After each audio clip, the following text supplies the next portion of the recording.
The UK welfare state was revolutionary. It lifted thousands out of poverty, provided decent homes, good education and security. But it is out of kilter now.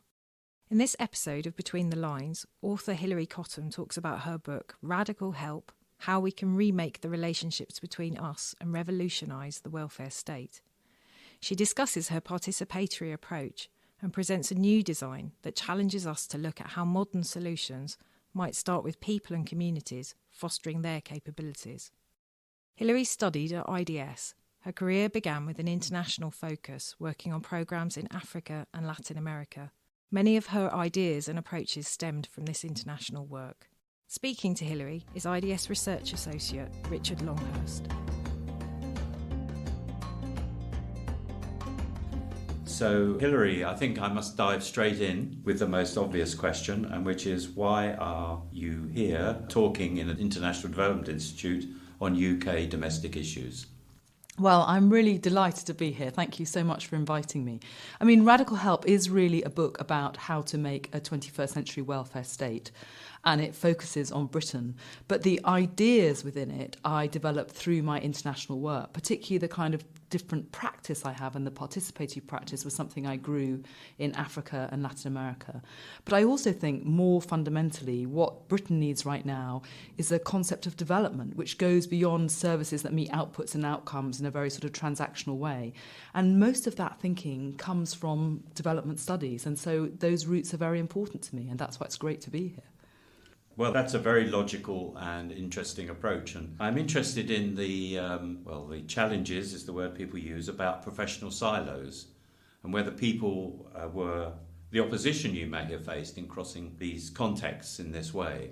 Well, it is interesting. When I came to Britain, I mean, I did a PhD for various reasons. I wanted to kind of extend my thinking, but I also wanted to live here and see if I could start to work here. And I wanted to work in local government. I thought that would be the level at which I could do the kind of community-based building that I do. And I couldn't find work because nobody then, this was sort of the late 90s, could make a connection between all the work I'd done in the developing world and here in the UK, which I think would not be the case today. Now, you know, the forces of globalisation mean we can see different practice. But that's what sort of drove me down the social entrepreneurial route. I realised that I basically had to start something myself, which I did. I kind of had been working in Zambia and Mozambique on water systems. We had a government in the UK that was going to kind of renew outdated infrastructure in exactly the same way as I had fought against at the World Bank. And so I kind of sent a pamphlet to every school in Britain and said, if you want to think differently about this, can you join me? And that was really the beginning of my UK work. So in terms of getting into work, as it were, paid work, we all have to use paid work. Did you find it was necessary to set up your own establishments, as in fact you've done? Yes, well, so that's what I did basically, is I used that to kind of then raise money. And the first enterprise I built was about rethinking school buildings in this century, asking what would a 21st century curriculum look like if we're going to invest all this money in British schools? Why are we going to kind of do up 1950 schools? Why aren't we going to use that money to rethink links between a modern curriculum? And so I raised the money from foundations to do that work, and did one school which became a kind of award-winning school, and then kind of this process was replicated in many more schools across Britain. Mm-hmm. So I just wanted to ask you about, there is the Sustainable Development Goal Framework, yes, which is universal. Yes. And there's a growing talk about what is the UK doing about the SDGs. And I just wanted to ask you again, are you finding, when you talk about the SDGs, that there is some feeling that development issues are being taken on board in the domestic sphere? Well, I mean, I think it's a good question, because I mean, I think Britain has met one SDG. We've got good water and sanitation. I would say, I don't know what people say, but I would say we haven't met any of the rest of them. But actually, I think I'm only asked to talk about SDGs in the international context. So I have done some talking around this, but never before in Britain. And I think that there isn't, that we need to kind of raise the issues and raise the game in Britain. This isn't a kind of matter of debate. And I certainly think at a kind of household level, if you went around and asked people, what do you think about the SDGs, nobody would know what you're talking about.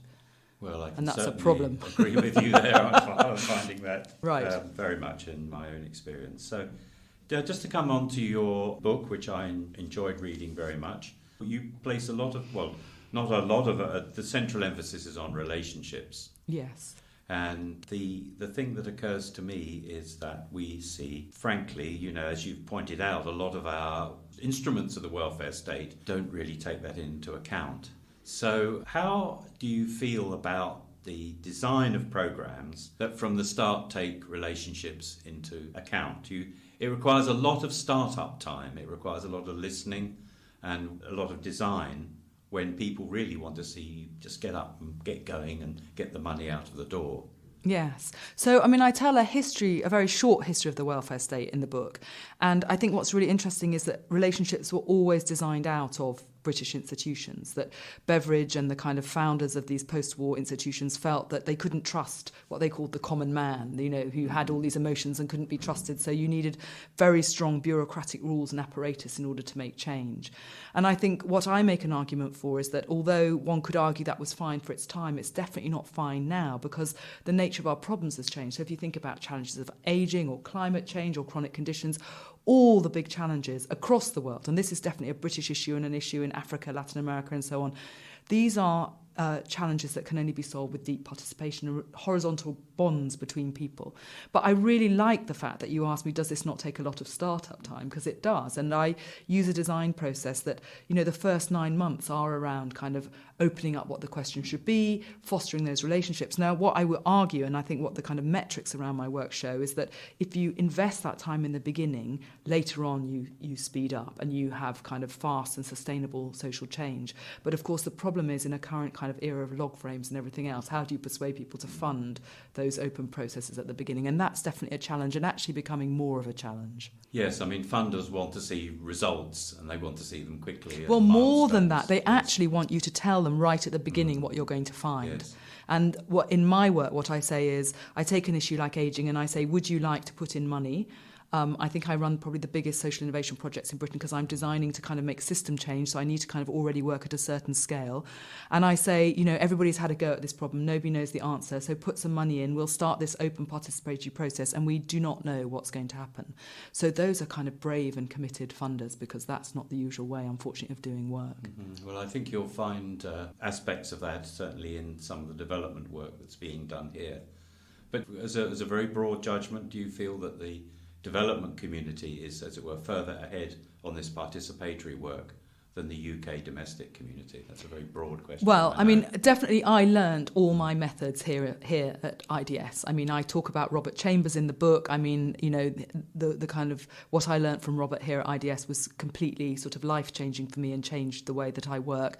I then had to kind of grow and change those methods in a UK context, which I also talk about, which is where kind of design comes in. I think that when I came to work here in the sort of late 90s, what had been happening in the so-called developing world was far ahead of anything that had happened in the UK. I'm not sure now. I don't know the developing world well enough, but people tell me that it's quite hard. You can do it in small pockets, but to really do kind of deep and open participative work is becoming harder, but probably everywhere, because of certain kind of sort of, I'd say, neoliberal frameworks that we're trying to work within. I'm sure the practice is still kind of more radical in the developing world. Because as you mentioned in your book, Robert has this phrase, handing over the stick. Yes. And what's that is supposed to signify is handing over power. Yes. In other words, those who are previously in charge of other people say, now look, you're in charge. Yes. And we'll follow what you do. Yes. So again, everything you've been talking about is very power-laden, either implicitly or explicitly. Yes. And so, a good example, as you say, Radical Help, I go cradle to grave to show what a 21st century welfare state would look like. And I start living on estates in Swindon alongside families that have got all kinds of problems of debt, poverty, abuse. And I tell the story of one mother called Ella who has got 73 different social health workers and so on around her, 73 different people involved in the life of her and her family. And literally we ask all those people to hand the stick back to Ella. And we say, look, you've had decades to try and resolve this. Nothing is happening. Would you all stand back? And we'll ask Ella, we'll offer support, and she can figure her own way out of this crisis. And that's exactly what happens. And then we kind of replicate that work with many more families. And I think that's exactly what we're trying to do, hand over the stick. Yes, when I read that, I thought this is totally mad. Why is no one in the system saying, look, maybe there could be 10 people, but not 73? Yes. So were there, when you were introducing your very radical approaches? Were there other people saying, well, we know that there's a problem, but we have important things to suggest, but a bit less radical? So are there people in the system who are not quite going the full hog that you're going, yes, but nevertheless are trying to improve things a bit? And can you work with them? Yes, definitely there are. But I mean, I think your question is so important because, first of all, why do people not see it? And that goes back to the question you asked me at the beginning, is professionals working in silos. They are all visiting Ella's house. They're not always there at the same time. And only Ella, sitting there on her sofa, has the experience of all these people, and so do I when I'm there, has this experience. Otherwise, the policeman's there at one time and the social worker's there at another. And so there's not, until we kind of made an actual physical plot of this, there wasn't a kind of obvious recognition this was happening. However, the leaders of the authority where she lived could see the money involved, and they said there's got to be another way. But I think what's really important is that with kind of market frameworks that have taken over so much work all around the world, there's been this real emphasis on risk. And so if you kind of manage people's lives and nothing really awful happens, nothing will happen to you as a leader. But if you take a risk to say, let's all stand back and think about it in a different way, and something does happen, then, of course, the wrath of the media and politicians will rain down on you. So in the British system, it's very, very brave to try and change it.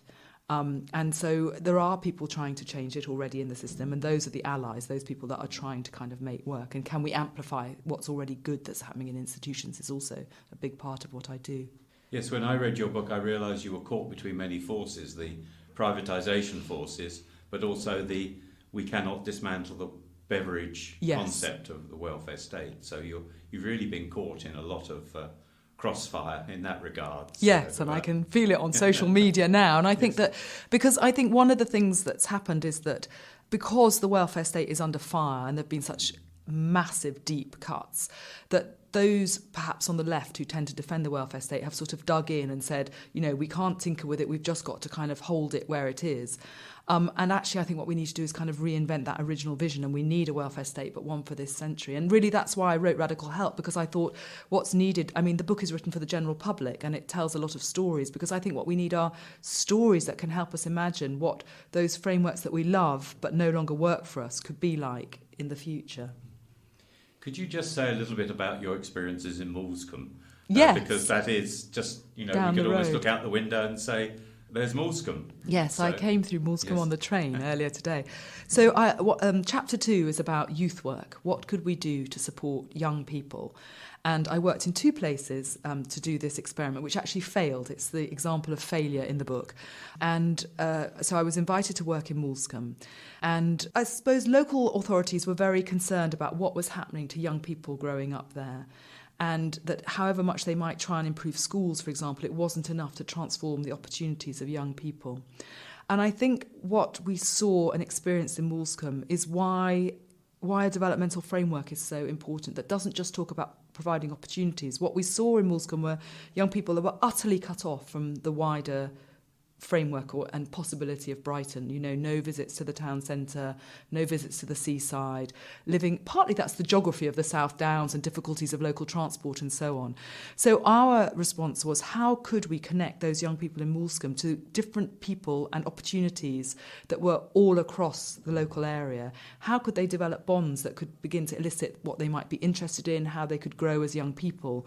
And actually we were very successful in doing that. The problem was that we enabled young people in Moulscombe to make a huge array of relationships with other younger people, older people, and it was considered to be very risky by the local authority that you were having teenagers interacting with other people as they saw it unsupervised. In fact, we had checked out, through sort of police checks and everything, but they saw it as too unsupervised and couldn't allow those kinds of connections to happen. But social research shows those connections are actually what transform and lead to different life chances.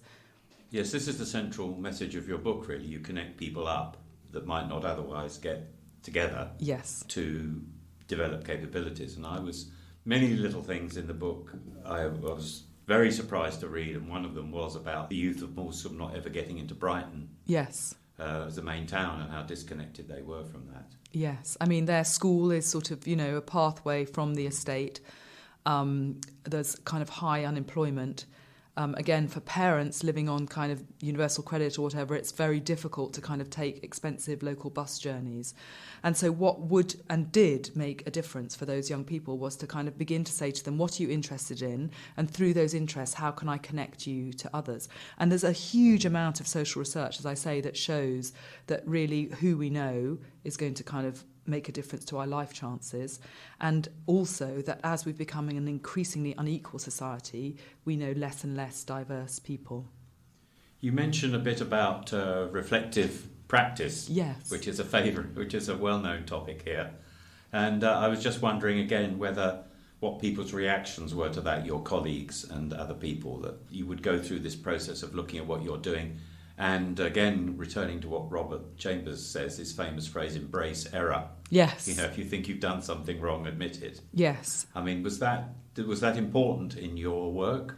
Yes, I mean, I say that all our work is always a prototype, and I kind of use the analogy of Formula One, that even the winning car is still a prototype that you can find error in, you can take apart and you can improve. And I think that mindset of sort of tinker and get going is really, really important to me. But it's so interesting that you say you talk about reflective practice here. You see, nobody I know talks about reflective practice. I need to spend more time here. And one of the things that quite a lot of the book is dedicated to how hard it is to be a professional in current welfare services and why we've got huge vacancies in the NHS and so on. And how can we have well-supported professional careers? And I think reflective practice is part of that. And in everything I started, I put that in, but it's expensive, and that often gets a bit that's cut out later down the line when we're no longer around. So it's good that you're emphasising it here. I think certainly in our research, when we become involved with communities, that is part of it. Well, I think that there's this commitment to kind of really good intellectual thinking and practice here at IDS, and that leads, that's very unusual, and it leads to that kind of iteration and reflection. Yes, so I think that's an important topic. So I must just say then, as you've raised that point, I thought your book was a wonderful interweaving of practice and research. So thank you. What came first? I mean, did you do a quick literature review and said, look, this is out there, these are our ideas, or did you establish certain practices and thought, what's there in the literature to back this up? So I'm continually kind of going in circles, really. I think it's like chicken and egg. And I mean, when I studied here, I'd already worked for a number of years in Africa and Latin America. So I've continually tried to weave the two together. But how the actual experiments in the book work is I write a very short manifesto and I say, research shows this, practice looks like this, usually very different to research. And, what would happen if we imagined like this? Really broad brushstrokes. And then that provides the kind of opening question to do the actual work with communities and to begin to build a solution to kind of support older people or a better way to find good work. These are the kinds of examples in the book. And then, of course, I rethink the kind of practice and the theory. So one is building on the other the whole time. I was also very interested to read some of your comments about scaling up and replication. Because yes. This is something I think that people here get asked a lot about. That you've got to scale up, and you've got to. It's no good having a pilot. It's got to work on a broader scale. What would you recommend? But you were trying. I wouldn't say you were pouring cold water on that, but you were necessarily saying, look. Again, it's a generally slow process, and people have to learn and listen. Our relationships get interconnected. Yes. So, have you got any ideas on the fact that Participle has done this, and now we've got to go. We've run out of money, but we really hope that the interconnectedness will continue. And are there things you can institute at the beginning of a programme to show that interconnectedness will continue? Yes. So we didn't run out of money, actually. It's just that after 10 years, I thought, I can't keep repeating these experiments. The work's out there. And actually, the third part of the book is dedicated to how to kind of do this work. So, the first of a 9-month process, the first third is dedicated to finding out what actually is the problem, because usually what we tackle in our work is a symptom, not a problem. And then once we've got a whole array of problems, the next part of the process is saying which of these problems will actually begin to crack open the system, because I'm interested in system change. I'm interested in mass scale. I want many millions, billions to kind of benefit. But what I don't think will achieve that is a kind of cookie cutter rolling out industrial process. So I think what's really important is what is the problem you choose in the beginning and how can that begin to kind of lever open the system. And then what we have done is we've been able to kind of replicate the work by thinking, okay, what are the core components that we can put into different places where they can kind of grow organically. But I think I have wasted a lot of years actually thinking about industrial change. Everybody says, can you scale up? And you get sort of, you go down that path and you think, yes, I must be able to prove industrial scale. And it's taken me a long time and a lot of work to see that that is not the way forward, but other ways are the ways forward. I mean, in my book, I draw on Robin Murray, who also taught me here, and talks about economies of cooperation rather than economies of scale. A lot of the cooperative movement has done kind of plants and grown in a much more organic way. So they've reached what we would all call scale, but not through that industrial scaling process, and that's what interests me. And so you do feel in those circumstances that people's capabilities have grown, and they've been able to cope with this new status quo that they're working in. You mean when the programmes grow bigger?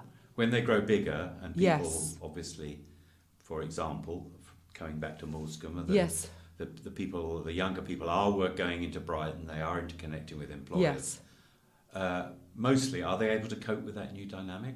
Yeah, so I mean, I suppose that would be a really good example of that. In Moulscombe, we set up a kind of community which we called Loops, and we took young people through experiences and grew relationships, and then actually they drew in more young people.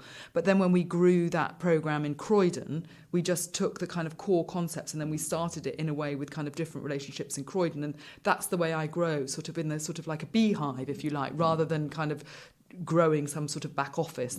So there's some bits that are core. Another example would be the ageing work I do. We have this kind of enterprise called Circle, and it has scale because it's gone to lots of different places, but each one is slightly different. It just keeps the core capability concepts. Now the question would be, how many members of a Circle or Loops could you have before that? I think probably about 2,000 before you need to get the next sort of hive going, if you like. Are you going back or planning to go back to some of these experiments to see what's there and building on that? Because yes. So I'm very... You've invested so much time and energy into these. So some of the work, which I write about in the book, has really sort of grown exponentially. So in some places we started an experiment and it's gone on to transform the whole way that a local authority works. And I'm very much in connection because, of course, that work's grown way beyond what I started. So I'm now learning from something that I can't claim any credit to, but started with something that we did, so I'm still learning. I'm also, of course, thinking now about what's going to be the next thing that I do, and I'm very interested in the area of good work, and I'm hoping to kind of grow and build on the work chapter in the book. So coming back to some of your development domestic crossovers, I was very interested to read about the AKSN capabilities approach. Yes. Which I've certainly seen used in a development context. So how was that important to you, and how did you use it in your social experiments? Yes, so I mean, I suppose that I had learnt about Sen and the approach and Martha Nussbaum's work, and I think Sen was at the World Bank when I was there, so there was a kind of overlap, and I learnt the approaches. And they attract me for a couple of reasons. One is power, that they're about power, which was a question you addressed before about reconceiving kind of agency. But also I think what's very important is that they work kind of on internal issues, how you perceive yourself, as well as external issues. What do you live in a community where there isn't any good work, for example? Like, we can't kind of just pretend that that isn't a kind of external block. So I think that dynamic way of working is really important and quite lacking in a UK context, where we do either tend to ignore those external problems, and particularly recently with the whole happiness agenda, have really focused on the idea that somehow people can just change their lives by focusing on their internal realities. So I think that this work is about power, it's about challenging that, it's about a developmental journey. So it's not just about saying perhaps you've got a problem with drugs, you just have to kind of get to a point where you don't. It's about how can all of us flourish in a kind of deep and meaningful way. So I found it a very powerful way of working, but it is a way of working that that people are beginning to talk about now, I think, in the UK context, but is new here, and I think should not be. I think it should be kind of embedded in kind of UK policy. Have you heard, has this been sort of brushed off by people saying, oh, it's just about training and education, we're doing all of that, so we do things to them, as yes. it were, so that their capabilities are grown? It's do people understand that it has to be grown internally? Yeah, so that's such a brilliant question, because of course that's the other thing, you can't do a capability to somebody. You have to provide support, but you can't do it. And that is kind of absolutely turning our kind of British welfare models on their head. And I think that that's a kind of ongoing sort of journey, struggle, you might even call it. And definitely what I find is that people do sit there saying, oh, yes, we do this. And then when you ask people to visit the practice and actually see it, a bit like the way we worked with Robert all those years ago, when people actually see it, then they realise, no, this is different to what I do, and that kind of moment of change comes, and people are released, they want to work in a different way. Well, let me move towards wrapping up by talking a bit more about capabilities. Your book, I mean, how far do you think this is helping the capabilities of other people, the policymakers and the decision makers? You've done a lot of work publicising it and so on. Have you had any positive feedback from people who have sort of seen the light and said, yes, we must do things differently? Well, it's quite early days. I've just gone into a third edition in hardback, which is kind of amazing for a book on the welfare state. I wrote the book, as I said, I didn't write it for policymakers. I wrote it for the general public. And actually what's really surprised me is that particularly professionals in the current welfare state are reading it. And I think what's happening is that there's lots of people who want to do this work that it struck a chord with, and they're like, yes, actually this is possible. I can see that I'm not mad in the corner thinking this is the way to change things. I can kind of go forward and change these things. So I've had a lot of very positive reaction, unexpected really, from all corners of, the health service, social work and so on. So I think that's very exciting. The bigger political picture, I think, we're currently, as we speak, lost in a kind of yes, Brexit deep hole. So unfortunately, it's not a time for those debates. But hopefully, just as the work goes much deeper, so the book will last. Well, one of the more unsettling matters I read in your book was that you did have David Cameron and Eric Pickles turn up on your door, and they were interested, and they just did say, well, look, great, this has got to go nationwide. And of course, it just then went nowhere. Well, so that would be a classic example of scale, as we were talking about before, which is that they came, they thought it was incredible. They said, we must provide this work to every, what they call, I wouldn't use this language, problem family, troubled family in Britain. And so they set up a market mechanism by which local authorities were rewarded if they turned families around. And of course, what happened was that therefore, such is the kind of nature of the system, we invite families to participate. They put families in the system that were not nearly as they didn't have the same complex issues as the families we'd originally worked with, and then they said that they kind of ticked a box and said that they'd process these families. So I think there were two problems. One was that they didn't work with families with the complexity that we were working with, and the second was that kind of longitudinal evaluations have shown that there was no impact on those families whatsoever. So for me, that would be a classic example of taking a really good idea and not growing it in the right way, but just pushing it through a kind of industrial pipeline. But places where our teams had started and were left have carried on with the work, and they are still growing and getting very good, I don't want to call it results, but families' lives are changing in the programmes. Another one of the things I liked about the book was you collected cost data. Yes. And so you showed that your approaches were not, as one might expect, more expensive, but less expensive. So all of the listening and the nurturing was not an expensive business in terms of costs. No. So I think that's really important, and it also goes back to a very good question you asked earlier, which is that we're spending less. It might look expensive because we're really investing, in building that relationship, which takes time. But after that, change happens very fast at the kind of individual level and at the community and system level. So all the work we do costs less. And of course, actually, I would say that if, let's say a family like Ella's are able to then exit the system, they've been in it revolving and can exit, then that's a kind of even bigger change. I don't do the work to save money, but I am pragmatic, and there isn't any money, or we're not allowed to use any money in the UK at the moment, so we have to kind of work within those parameters. Well, I just feel this has been absolutely fascinating, both reading your book and then hearing you now. And so, final question, in terms of perhaps, our student body, for whom we feel optimism because, they're the ones taking things forward, what would you tell them to do in terms of implementing some of the ideas that you've promoted here and shown work? Yes. I think what I would say is that wherever you come from in the world, the most important thing would be to spend some time actually living alongside others, by which I don't mean, in inverted commas, a field visit. I mean really getting to know the reality of others and imbibing that, because that will kind of change your perspective on the world and will empower you to do work that really, really leads to meaningful change rather than the better management of problems. And, you know, in my case, that work happened here at IDS when I went to work in Harlow in Essex doing waste rounds, collecting the bins alongside the binmen. So, you know, I think it can be in your own country. It doesn't matter where you're from. I think you need to kind of turn those perspectives on their head, and that's the most important part. And then you can rethink about the theory. But that very different practice outside of institutions, I think, is fundamental. Well, on that note, thank you very much, Hilary. Thank you. It's so great to be here. Thank you. Thank you again. All sounds very practical and positive, don't you think? We'd love to hear from you. Email us at betweenthelines@ids.ac.uk or rate and review from wherever you get your podcasts.